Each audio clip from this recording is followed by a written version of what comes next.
Shalom à vous, peuple de Dieu de Côte d'Ivoire. Shalom à vous, chers frères et sœurs de l'Église évangélique en Côte d'Ivoire. Soyez bénis dans le précieux nom de notre Seigneur et Sauveur Jésus-Christ. C'est encore votre serviteur, le sacrificateur de l'Éternel, qui vient une fois de plus s'adresser à vous, comme la Bible nous le recommande. Sonnez la trompette, réveillez les héros. Notre pays est en train d'avancer à une vitesse importante dans bien de choses. Et nous sommes dans l'attente de l'intervention divine, en tout cas pour ceux qui soupirent après le changement, après la restauration. C'est le moment où nous devons réellement regarder derrière et comme le Seigneur Jésus l'a dit, voir là où nous sommes tombés afin de nous repentir sincèrement, reformer nos voies et faire en sorte que nous ne répétons plus les mêmes erreurs du passé. Beaucoup ont soif du réveil spirituel, beaucoup pleurent sur la situation de l'Église, sur tout ce qui se passe dans l'Église mais aussi dans le pays et les uns et les autres soupirent après une intervention divine pour changer la situation.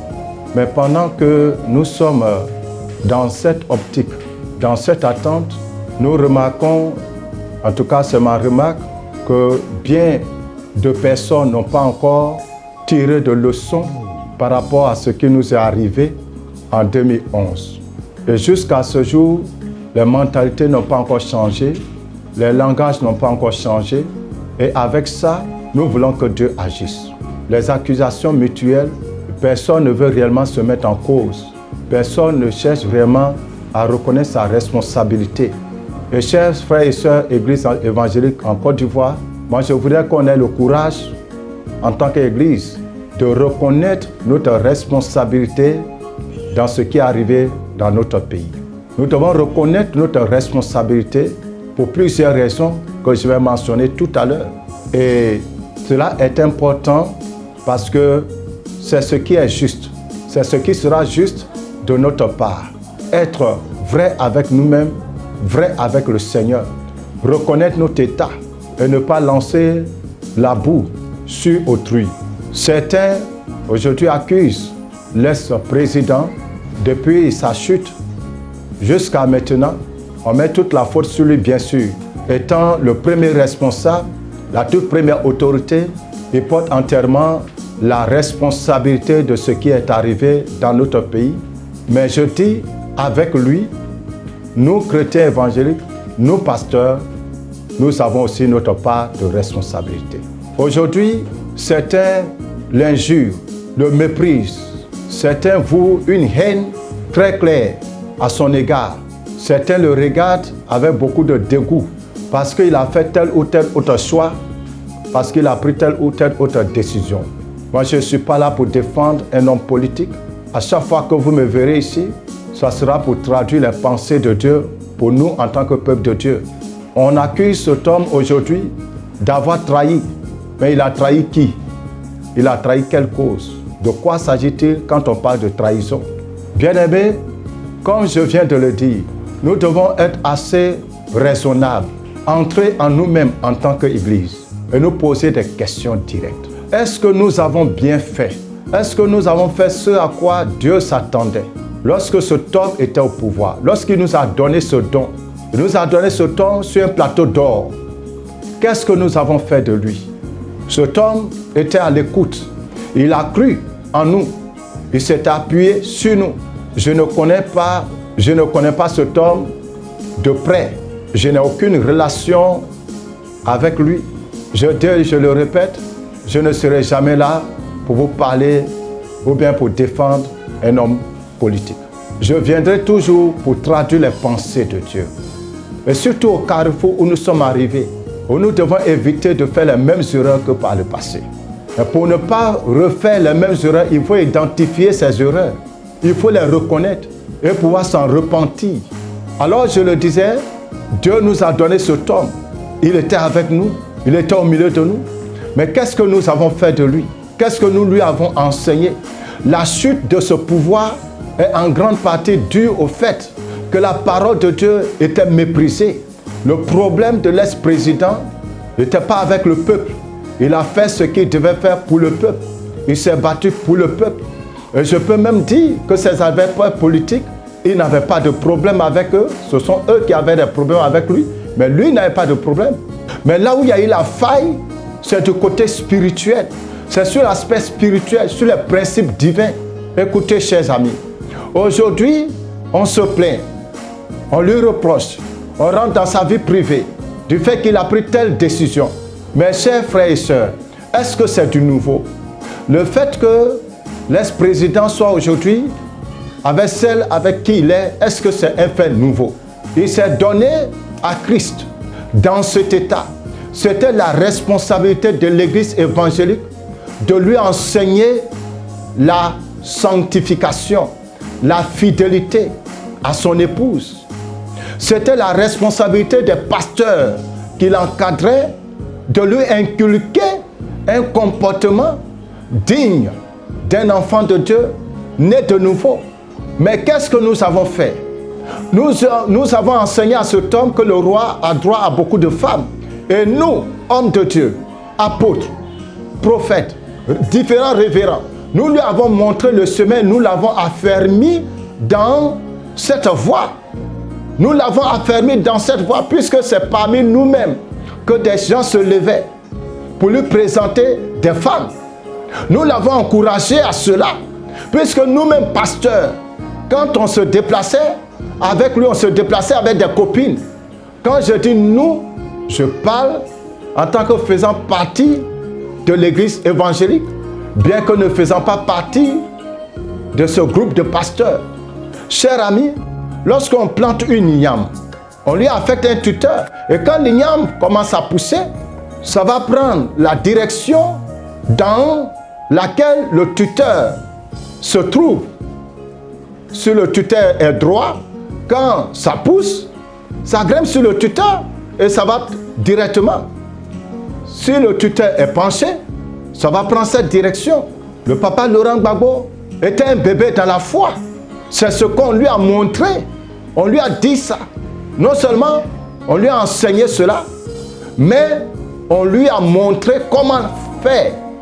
N'est-ce pas que beaucoup d'hommes de Dieu autour de cet homme d'État avaient des maîtresses? Est-ce que c'est faux? Alors, le monsieur, on l'a entraîné dans le faux. Il aime le Seigneur. Il a toujours aimé le Seigneur. Mais on ne lui a pas enseigné à vivre dans la sanctification. Et les personnes, les quelques rares personnes qui attiraient son attention, il n'avait pas de chance d'être écouté. Puisqu'après, il y avait les plus fidèles des fidèles, les plus intimes, qui passaient pour nettoyer totalement de son cœur avec leurs arguments bibliques, ce que les voix contraires ont dit. L'homme est venu au pouvoir en tant que chrétien. Un chrétien, c'est un homme saint. C'est un homme qui a une intimité avec le Seigneur, qui doit représenter la vie de Christ. Nous n'avons pas aidé à se sanctifier. Nous avons montré un mauvais exemple. Mais on ne s'est pas arrêté à cela. On est allé plus loin. Ce coup présidentiel, est-ce que certains des pasteurs ne les ont pas aidés ou bien introduits dans le fétichisme, bien qu'étant chrétiens évangéliques? Certains, soi-disant pasteurs, les ont poussés à consulter de grands marabouts. Les gens en parlaient, on pensait que c'était des simples rumeurs, mais c'est la vérité. On a introduit le fétichisme dans l'église. Aujourd'hui, c'est devenu une gangrène. Et c'était tout ce qui les intéressait, c'est le gain. Donc, se sont adonnés à des pratiques pour que tout ce qu'ils vont demander au couple présidentiel comme argent, qu'ils puissent recevoir cela. Ces personnes-là se connaissent. Donc, l'église évangélique même a montré à ce couple qu'on peut être chrétien et faire le fétichisme. Qu'on peut être chrétien, on peut être évangélique et puis aller consulter les marabouts. On peut être évangélique et puis pratiquer des choses de ce genre. On ne s'est pas arrêté à là. On a encouragé cet homme. Il avait déjà sa position vis-à-vis d'Israël. Mais nous l'avons encore enfoncé dedans. Moi, j'ai entendu des révérends prêcher contre Israël. Des révérends qui étaient tout le temps avec le président, prêcher contre Israël, contre l'alliance avec Israël, le partenariat avec Israël. On a poussé cet homme à se tourner vers les Arabes, vers les pays arabes. Aujourd'hui, les banques islamiques qui sont en Côte d'Ivoire, c'est au temps du président Laurent Gbagbo. On a frôlé de peu une crise diplomatique avec Israël. On a poussé cet homme. Nous n'avons pas été de bons conseillers. Et la cerise sur le gâteau. Nous avons bombardé cet homme avec les fausses prophéties, les prophéties de nos propres cœurs. Au lieu d'assister au conseil de Dieu et de dire les pensées de Dieu, nous avons dit à cet homme, nous avons dit à cette femme ce qu'ils voulaient entendre. Nous ne les avons pas aidés à écouter la véritable pensée de Dieu. On les a encouragés, on les a affermis, on les a fortifiés, on leur a donné l'assurance qu'ils ne vont jamais perdre le pouvoir, qu'ils ne vont pas perdre ce pouvoir et que Dieu allait descendre pour combattre pour eux. Mais Dieu va descendre pour combattre pour eux sur quelle base? Pendant que nous-mêmes nous savions que nous ne leur avons pas enseigné la voie de la vérité, la voie de l'intégrité. Vous savez, Abraham, que Dieu a appelé l'homme selon le cœur de Dieu, l'ami de Dieu, à un moment donné, avant que Dieu n'accomplisse sa promesse envers Abraham, Dieu lui a dit dans Genèse 17, « Je suis le Dieu Tout-Puissant, marche devant moi, sois intègre. » Est-ce que nous avons enseigné l'intégrité à cet homme? Nous avons enseigné l'intégrité à ce couple en son temps? Non. Non. Le jour, nous venons sur la place publique et nous crions l'Éternel des armées. Mais la nuit, c'est autre chose qu'on fait. La nuit, on est avec les féticheurs. La nuit, on est avec les femmes des gens. La nuit, on est avec les jeunes filles partout. La nuit, on est en train de faire des fétiches pour les envoûter, pour les mettre sous notre contrôle, afin que tout ce qu'on leur demandera, qu'ils puissent le faire. C'est ainsi que beaucoup se sont enrichis aujourd'hui. C'est ainsi que beaucoup ont pu avoir de l'argent pour construire leur temple. Soyons sincères avec nous-mêmes. Nous avons échoué. Et il ne faut pas qu'on continue à se voiler la face. Si nous voulons sauver l'Église, nous voulons sauver notre nation, rappelons-nous d'où nous sommes tombés. Aujourd'hui, le monsieur vient, il s'en va à l'Église catholique, ça devient un grand scandale. Ça devient de la trahison. Mais cher ami, peut-être que si c'était toi, tu allais faire pire que ça. À quoi vous vous attendez? Quand quelqu'un a mis toute sa confiance en vous, vous lui avez dit que Dieu va descendre du ciel pour le défendre, que Dieu va faire ceci et Dieu va faire cela, que Dieu va détruire ses ennemis, Dieu va détruire les avions, Dieu va confondre ses adversaires. Et qu'au finish, c'est l'humiliation totale. Chers amis, si cet homme a eu la vie sauve, c'est à cause de deux choses, selon toi. La première, que Dieu a une alliance de vie avec lui. Dieu a une alliance de vie avec lui. La deuxième, c'est qu'il a été bon envers son peuple. Tout bon confondu. Quel que soit ce qu'on a voulu dire de lui. Il a été bon envers son peuple. Il n'y a personne qui soit sans erreur. Il a certainement commis des erreurs, mais des erreurs humaines. Pas une volonté manifeste de nuire. Il s'est battu pour faire du bien au peuple, tout entier. Musulmans comme chrétiens. Les musulmans même, on peut dire qu'ils ont gagné plus que nous. Deuxièmement, il a été bon même envers ses adversaires et ennemis politiques. Quand même il savait que ces personnes n'étaient pas de son bord, mais quand ils étaient malades, il les prenait pour les soigner. Quand ils avaient faim, il leur donnait à manger. Ils avaient soif, il leur donnait à boire. C'est à cause de ces trois choses que Dieu a préservé sa vie. Sinon, si c'est le connerie que nous on a fait là, le monsieur serait mort. Ce monsieur-là serait déjà mort. Mais Dieu l'a sauvé parce qu'il est bon. Dieu l'a sauvé parce que Dieu a vu quelque chose de bon en lui.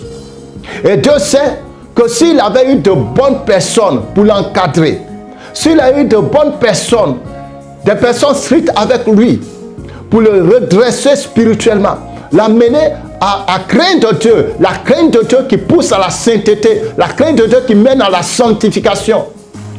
S'il avait eu de telles personnes autour de lui, pour mettre ses garde-fous, des gens qui écoutent vraiment la voix de Dieu, qui communiquent la pensée de Dieu et non leur propre pensée, cet homme-là, il aurait fait des exploits avec le Seigneur.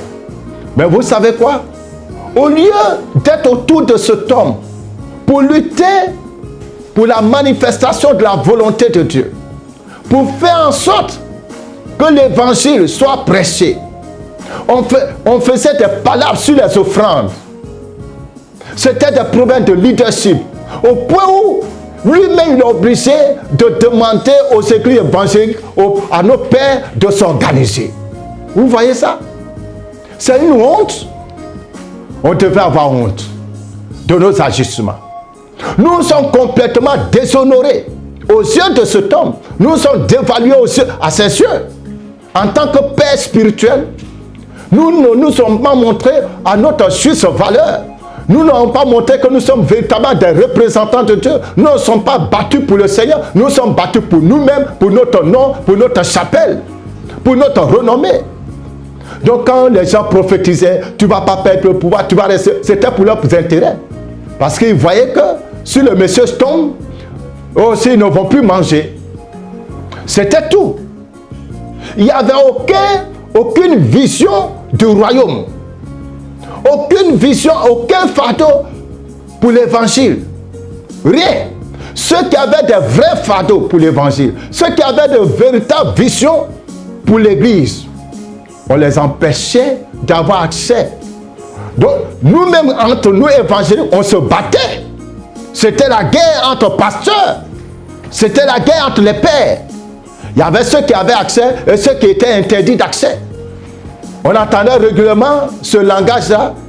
On a nos pasteurs.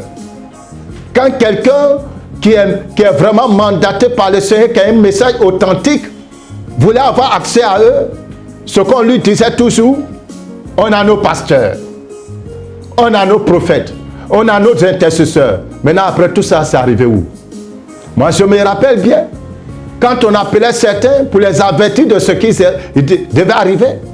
On dit, oh, homme de Dieu, ne t'en fais pas. On t'est là-bas. On a nos pasteurs. On a nos prophètes qui sont en train de prier. Rien ne va arriver. Maintenant, tout ça, c'est arrivé où? Bon, maintenant, chers amis, on a fait tout ça là. On a fait tout ça là. On s'est battu entre nous. On a lutté. On a voulu garder cet homme pour un petit groupe. On a écarté de lui ceux qui pouvaient réellement l'aider. On lui a servi le faux. Et le monsieur, à la fin de la course, se retrouve complètement humilié. À cause de lui, ou disons, à cause de nos fausses prophéties, beaucoup de jeunes sont morts. Beaucoup de familles sont endeuillées. Chers amis, moi je crois que si on n'avait pas prophétisé à cet homme, si nous tous, en tant qu'église, on lui avait dit, soit ne te présente même plus, ou encore, quand il s'est présenté, la manière dont les choses se passaient, soit on lui avait dit, nous sommes tes pères, c'est nous qui avons prié pour que tu sois là aujourd'hui. Mais là où la direction ça va là, vraiment ça va coûter trop de vie, nous te conseillons de te retirer pour un temps. Si nous, tous ensemble, on avait eu un langage commun, si on ne lui avait pas annoncé les fausses prophéties, regardez ce que la Bible dit dans Jérémie chapitre 7, verset 3 à 5. Ainsi parle l'Éternel des armées, le Dieu d'Israël. Reformez vos voies et vos agissements, et je vous laisserai demeurer en ce lieu. Ne vous confiez pas en des paroles trompeuses en disant, c'est ici le temple de l'Éternel, le temple de l'Éternel, le temple de l'Éternel. Si vraiment vous reformez vos voies et vos agissements, si vraiment vous faites droit aux uns aux autres, si vous n'opprimez pas l'immigrant, l'orphelin et l'aveugle, si vous ne répandez pas en ce lieu le sang innocent, et si vous ne vous ralliez pas à d'autres dieux pour votre malheur, alors je vous laisserai demeurer en ce lieu dans le pays que j'ai donné à vos pères d'éternité en éternité.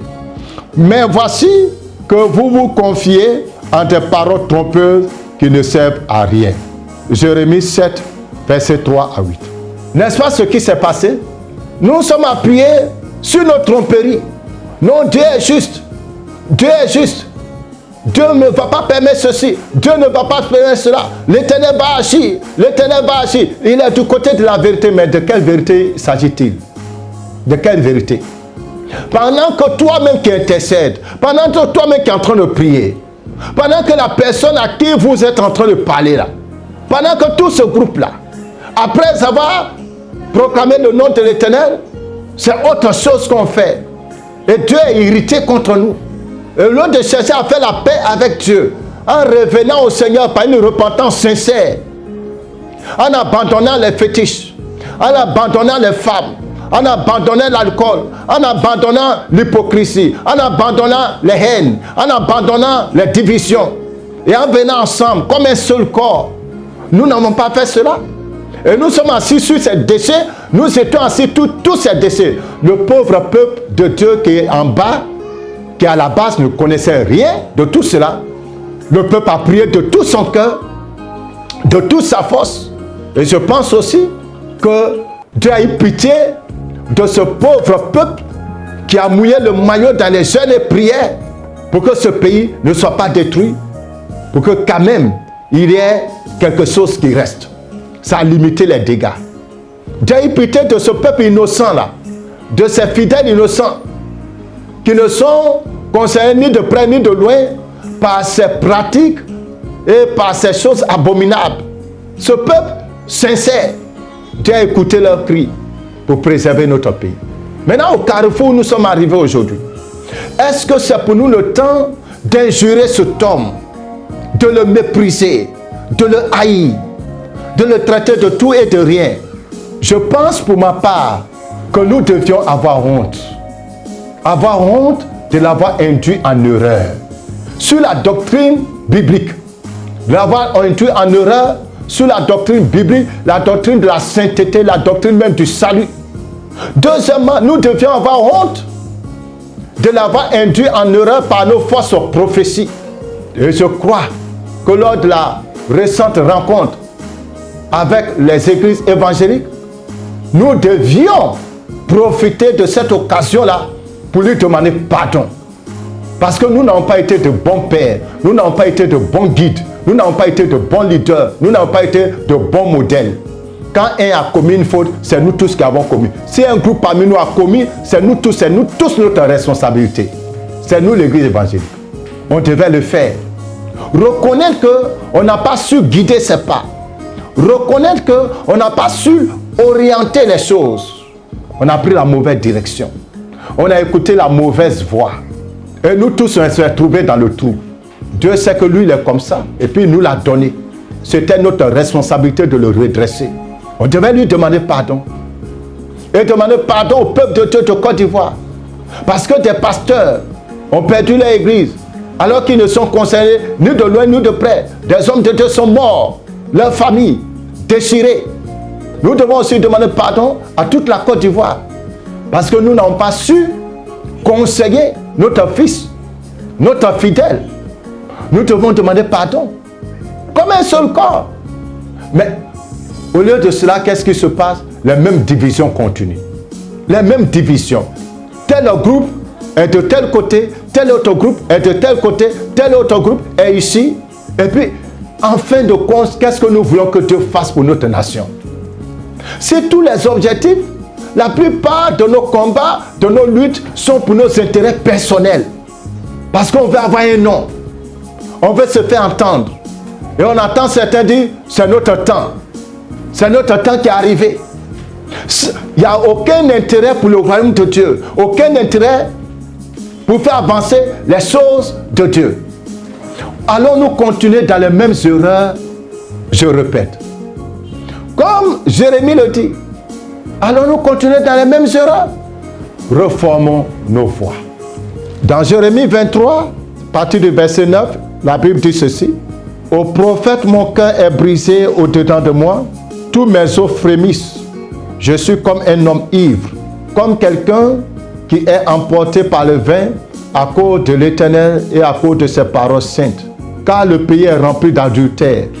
Le pays est en deuil à cause de la malédiction. Les pâturages du désert sont desséchés. On court au mal. On a de courage que pour l'injustice. Prophètes et sacrificateurs sont corrompus. Même dans ma maison, j'ai trouvé leur méchanceté. Oracle de l'Éternel. C'est pourquoi leur chemin sera glissant et ténébreux. Ils seront poussés et ils tomberont. Car je ferai venir sur eux le malheur, l'année où j'interviendrai contre eux. Au verset 16. Ainsi parle l'Éternel des armées. N'écoutez pas les paroles des prophètes qui vous prophétisent. Ils vous illusionnent. Ils racontent les visions de leur propre cœur et non ce qui vient de la bouche de l'Éternel. Ils osent dire à ceux qui me méprisent, l'Éternel a dit, vous aurez la paix, et ils disent à quiconque sur l'obstination de son cœur, il ne t'arrivera aucun mal. Lisez vous-même et voyons si ce n'est pas ce qui a été notre cas. Est-ce que ce n'est pas dans ça qu'on s'est retrouvé? Est-ce que ce n'est pas dans ça là qu'on s'est retrouvé? Les fausses prophéties, les faux messages, les fausses exhortations ont eu un impact négatif sur le déroulement des choses. Nous sommes responsables. En tout cas, nous avons notre part de responsabilité en tant qu'Église. Et nous devions en avoir honte. Et nous devons regretter du fait que Dieu nous avait donné une occasion en or et nous n'avons pas pu ou bien su en profiter à cause des intérêts égoïstes, égocentriques, mesquins, à cause de l'hypocrisie, à cause des divisions. Reformons nos voies. Nous continuons notre lecture dans Jérémie chapitre 6, verset 14. Il soigne à la légère la blessure de mon peuple. Paix, paix, disent-ils, et il n'y a point de paix. Verset 15. Ils devraient avoir honte des horreurs qu'ils commettent, mais la honte ne les atteint pas. Ils ne savent plus rougir. C'est pourquoi ils tomberont avec ceux qui tombent. Ils trébucheront au temps où j'interviendrai contre eux, dit l'Éternel. Chers amis, ce qui nous est arrivé est un jugement divin. Un jugement contre l'hypocrisie. Un jugement contre l'idolâtrie dans l'Église. Un jugement contre la fausseté.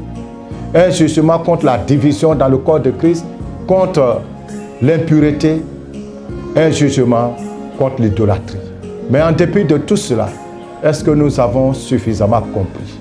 Mais est-ce que nous avons compris le message de Dieu? Est-ce que nous avons compris le message de Dieu?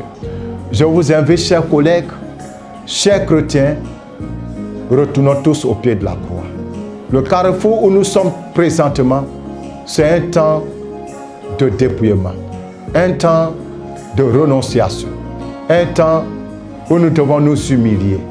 Et nous devons abandonner nos propres désirs, notre égocentrisme, notre hypocrisie, nos mensonges, nos propres songes, visions et les prophéties de nos cœurs pour chercher l'intérêt de Christ dans notre nation.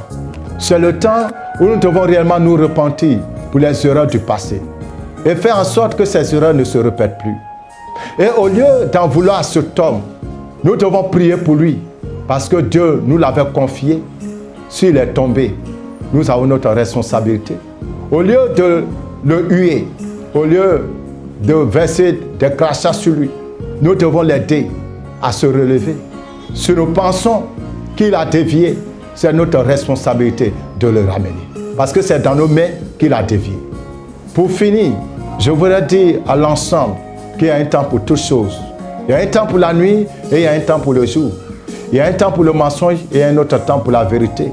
Il y a un temps pour la pluie et il y a un temps pour le soleil. Si toi tu brilles pendant le jour, il faut savoir que le jour va prendre fin et que la nuit va arriver. Ça sera le tour de la lune et de ses étoiles. Si tu es la lune, il faut savoir aussi que le jour arrive et que ce sera le tour du soleil. Et comme il en est ainsi, soyons humbles. Dans tout ce que nous faisons, abandonnons l'arrogance. Marchons avec humilité. Personne ne reste dans une condition de manière permanente. Tout change et tout peut changer du jour au lendemain. Et moi, j'invite surtout l'Église à ne plus se montrer adepte d'un groupe politique. L'Église étant apolitique, l'Église fait partie du peuple. l'Église est du côté du peuple et du côté de Dieu. L'Église devait pouvoir dire la vérité aux leaders. L'Église devait pouvoir orienter selon les voies du Seigneur les autorités, les différents cadres qui ont en charge les destinées de la nation. Mais pour que l'Église puisse le faire efficacement, il faut que l'Église même soit un modèle, que l'Église soit un exemple. Mais s'il y a des divisions ouvertes, si nous nous retrouvons dans les loges mystiques avec ces politiciens, autour des mêmes hôtels avec eux, si nous nous retrouvons chez les mêmes féticheurs, avec ces mêmes politiciens, quel respect voulez-vous qu'ils aient pour nous? Alors faites un choix. Soit vous servez l'Éternel, soit vous servez le diable et déposez les manteaux, les soutanes, les cols pastoraux, déposez-les. Prenez votre vêtement de féticheur, de franc-maçon, affirmez votre identité spirituelle. Et si vous êtes de Christ, tenez-vous dans la vérité, prêchez l'évangile du salut, ramenez tous les cœurs à Dieu, prêchez la réconciliation, travaillez à la réconciliation, non pas pour diviser, non pas pour accuser, il faut travailler à la réconciliation, en nous réconciliant nous-mêmes en tant qu'Église. Et nous devons apprendre à ne pas soigner à la légère les plaies, comme la Bible dit, et Jérémie le répète dans Jérémie chapitre 8, au verset 11, « Il soigne à la légère la blessure de la fille de mon peuple. Paix, paix, disent-ils, et il n'y a point de paix. » Le problème qu'elle a, il faut que nous soyons capables de mettre le doigt là-dessus. Que le Saint-Esprit, dans son amour, nous enseigne, illumine nos cœurs, nos pensées, et nous montre le chemin. Que le Saint-Esprit oriente son Église. Que le Saint-Esprit soit le maître, le guide par excellence. Et que l'Église, qui est la lumière, brille effectivement par sa vie d'intégrité, de vérité, de droiture, d'équité. Bref, par sa vie de sainteté. Que nous, leaders, nous soyons des hommes incorruptibles, intègres, dignes de confiance, dignes de foi. Que ce qu'on dit le jour ne soit pas différent de ce que nous disons la nuit. Afin que nos prières soient efficaces et que Dieu puisse nous répondre lorsque nous crions à lui. Que le Seigneur soutienne notre nation. Que sa main soit sur les dirigeants actuels et que ce qu'il veut faire à travers eux et ce qu'il veut faire dans cette nation, que rien ne fasse obstacle à cela. Que la volonté de Dieu pour notre pays, la Côte d'Ivoire, s'accomplisse. Afin que là où le nom de Christ a été sali, là où le nom de Christ a été blasphémé, qu'on voie sa gloire et que Jésus-Christ soit élevé. Shalom.